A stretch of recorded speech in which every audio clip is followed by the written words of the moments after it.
During our geophysical activities for our clients, occasionally we will find some interesting items of debris on the seabed. Together with our client, we determine whether a visual inspection is required with one of our ROVs. So an ROV is like a remotely operated vehicle, which is tethered with a umbilical from the vessel. But it works underwater. It can go to depth of if the water is like maybe 60, 70 meters or 100 meters, like where jobs where diver cannot do, and that's where the ROV comes in.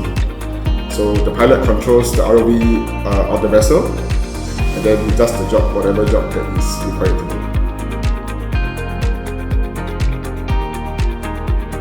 So for ROV applications, there's a wide variety from oil and gas to now what we are doing is green energy.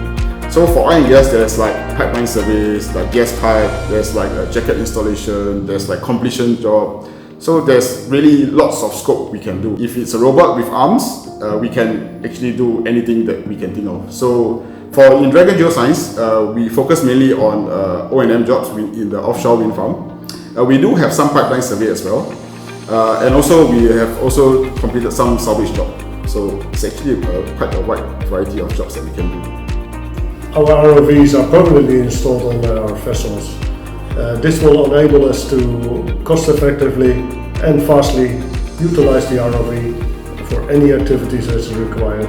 For instance, if a wreck needs an inspection, or if leakage or damage on a cable is to be inspected, we can do this rather quickly. For Dragon Geoscience, we have a few ROVs. We have observation class, like the Falcon and the Mohican. We have light work class, like the CI Leopard and the Dragon Spark. And for the CI Leopard and the Dragon Spark system, it's on Polaris 2 and Polaris 3. So the Leopard will be on Polaris 2, and the Spark will be on Polaris 3. For the Polaris 2 vessel, it's a DP1 vessel with a Consummate system. And for the Polaris 3, it's also a DP1 vessel with a Wasilla system. So this gives us the flexibility to do whatever project that we can get.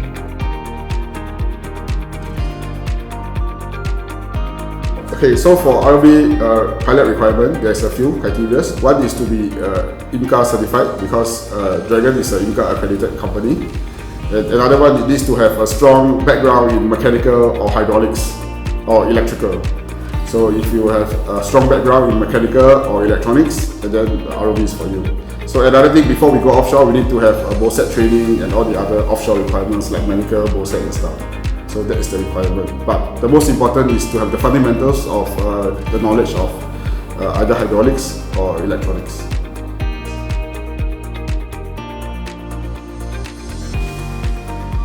ROV, there's a few ways that we can support the geophysical survey. One of them is that we can put the instruments, like the multi-beam side scan instruments, on the ROV itself. So with the ROV being like nearer to the seabed, we can collect data with higher resolution. Yeah.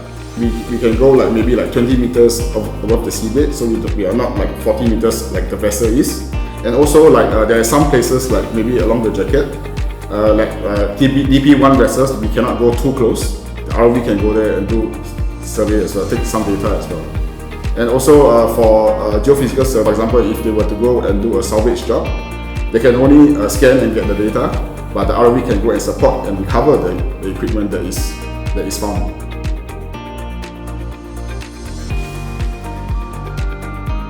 As a Taiwan-based company, Taiwan's weather is a bit different from the rest of the world. So we have like strong currents, shallow waters, and bad sea states, sometimes even typhoons. So being a very local company, we understand our surroundings. We've worked in this field for a very long time. So we know what to avoid and what to look out for. And also we have a very well-trained team. So in any emergency situation, like for emergency procedures, we have all the procedures in place in case of a lost sub or power trip or whatever. So we are all trained in that as well. And then since the vessel belongs to us, the captain also will assist us to remedy any emergencies as well. So for RV work, it has to be very flexible and very dynamic. So it's like there's a lot of changes, there's a lot of challenges we face offshore. But our team is very young, and we always like challenges. So we will try our best to complete any task that is given to us.